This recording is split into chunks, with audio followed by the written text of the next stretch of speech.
আসসালামু আলাইকুম গাইস, আমাদের রাকিব কারিগর আমাদের নিজের হাতে মেইদানা বানানো হবে।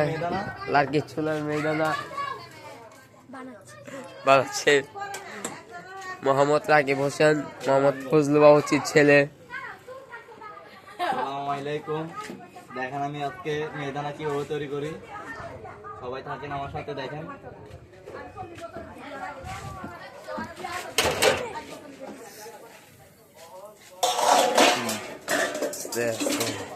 প্রথমে বেসনের পানি দিয়ে গুলে এভাবে করবেন,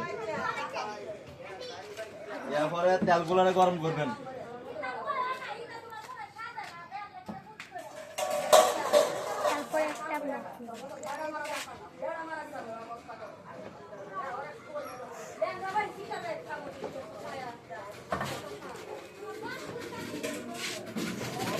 এরপরে কি করবেন দেখেন, তেলেতে এভাবে দিবেন।